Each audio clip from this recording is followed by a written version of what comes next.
আজ আমরা জলকে কিছুটা এই রকম লেভেল থেকে কিছুটা এই রকম লেভেলে আনতে চলেছি। হলো বুঝতে পারলে না? চলো তোমাদের বুঝিয়ে বলা যাক। আসলে এই জলটা হলো আমাদের নোংরা কাদা বালি ভরা একটি জল, আর এটা হলো আমাদের কলের পরিষ্কার ফ্রেশ জল। আজকের ভিডিওতে আমরা দেখবো এই জলটাকে কিভাবে আমরা এই জলে পরিণত করতে পারি। মানে বলতে যাচ্ছি যে এই জলটা কি আমরা এই রকম জলে আমি আনতে পারবো, সেটাই আজকে দেখবো। ভিডিওটা শুরু করা যাক।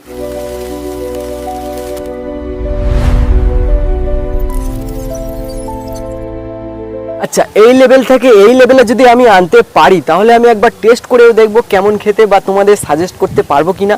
তো তোমরাও ওরকম ঘরে ট্রাই করতে পারবে। এইখান থেকে এইখানে আনা মুখের কথা না, প্রচণ্ড কষ্ট এবং খাটনি এবং পরিশ্রমের ফলে আমরা এইখান থেকে এইখানে আনতে পারবো। তো চলো দেরি না করে তাড়াতাড়ি শুরু করি। প্রথমত আমাদের পাইপ জাতীয় কিছু একটা নিয়ে নিতে হবে, যেটা এরকম ঠিক দেখে নাও সাইজটা, ঠিক আছে? আমি অতটা জানি না সাইজ কত হবে। তো এরকম একটা পিভিসি পাইপ নিয়ে নিতে হবে। এখান থেকে জলটা নোংরা জল যাবে, এখান থেকে শুদ্ধ জল বেরোবে। তো ভালো হবেই আমাদের আশা করি এই পাইপ দিয়ে। তো চলো গাইস, এই পাইপটা আমাদের প্রথম লাগবে। জলটাকে পানীয় করার জন্য আমাদের যে যে জিনিসপত্রগুলো লাগবে, এখানে আছে আমাদের বালি, এখানে কিছু মাটি যেগুলো আমি ইঁদুর মাটি নিয়েছি, আর এখানে আমার হচ্ছে নুড়ি বালি, এটা সব থেকে কাজ বেশি করে। আর এখানে আছে কাঠের ছাই, এখানে আছে আমাদের পিভিসি পাইপ। প্রথমত আমাদের এই পিভিসি পাইপের একদিকে যে মুখটা আছে, দুদিকে ফাঁকা আছে দেখা পাচ্ছ। তো একদিকের এই মুখটাকে আমাদের বন্ধ করতে হবে, মানে ব্লক করতে হবে। টেম্পোরারি ভাবে আমরা এটাকে বন্ধ করে দিচ্ছি। তো হয়ে গেল দেখা পাচ্ছ। আমাদের প্রথম যেটা ঢালতে হবে, আমরা বালি ঢেলে নেবো এর ভিতরে। সো গাইস, এর ভিতরে আমরা বালি ঢালা কমপ্লিট করে ফেলেছি। এবারে আমরা ঢালবো নুড়ি বালি। চলো এটাও ঢেলে নিই। আমরা ঢালবো এর ভিতরে এই কাঠের ছাইটা, এটা আমাদের চারকোলের কাজ করবে জলটাকে আরো শুদ্ধ বানানোর জন্য। এবার লাস্ট পর্যায়ে আমরা কি ঢালবো, এবার আমরা মাটি ঢেলে দেবো। চলো, তো এবার আমাদের সবকিছু ঢালা কমপ্লিট হয়ে গেল। এবার আমরা এটাকে টেস্ট করব।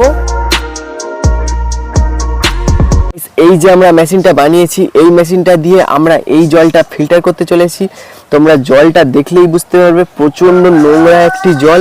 তোমরা জলের একবার কালারটা দেখো, প্রচন্ড নোংরা কাদা ভরা একটি জল, ঠিক আছে? তো অনেকটাই নোংরা জল।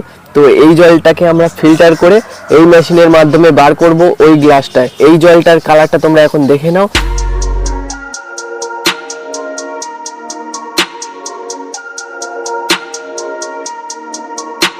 গাইস দেখো, ভিতরে জলগুলো প্রচন্ড নোংরা একটি জল জমে আছে। এই জলগুলো আস্তে আস্তে ফিল্টার হয়ে আমাদের এই নিচে পাইপের মাধ্যমে এখান থেকে নানান ধরনের লেয়ার দেওয়া আছে। এই লেয়ার পার করে যখন এই গ্লাসে আসবে, তো এখন এটা অনেকটা টাইম লাগবে। তো এটাকে আমরা এখন এইভাবেই রেখে দেবো।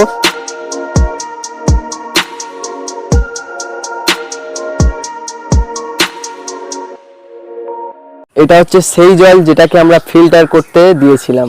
এটা হচ্ছে সেই জল যেটা আমরা এই মেশিন দিয়ে ফিল্টার করেছি। জলের দুটো কালার তোমরা দেখলে পাশাপাশি যদি রাখি, তোমরা বুঝতে পারবে দেখো কতটা ফারাক আছে এই জলের মধ্যে, কতটা চেঞ্জ এসছে এখান থেকে এখানে। তুমি বলেছিলে কলের জলের মতো করবে, গাইস কলের জলের মতো হবে, কিন্তু এটা হচ্ছে লেভেল 1। লেভেল 2 এ তোমরা নেক্সট পার্ট 2 এ তোমরা দেখা পাবে এই রকম জলকে একদম ফ্রেশ কলের জলের মতো তৈরি করে আমি খেয়েও দেখাবো তোমাদের। তোমরা বিশ্বাস না হলে পার্ট 2 এর জন্য অপেক্ষা করো। তোমরা নিশ্চয়ই খুব তাড়াতাড়ি পার্ট 2 চলে আসবে। এই রকম জলকে আমি একদম ফ্রেশ কলের জল করে তৈরি করে দেখাবো, এবং নিজের ঘরের জিনিসপত্র দিয়ে সেটাও তৈরি করে দেখাবো, এবং খেয়েও দেখাবো, ফিল্টার করেও দেখাবো। তো গাইস, ভিডিও ভালো লাগলে লাইক কমেন্ট শেয়ার করো, এবং চ্যানেল নতুন এসে থাকলে চ্যানেলটিকে সাবস্ক্রাইব করে যাও। সবাইকে টাটা। পার্ট 2 এর জন্য অপেক্ষা করো।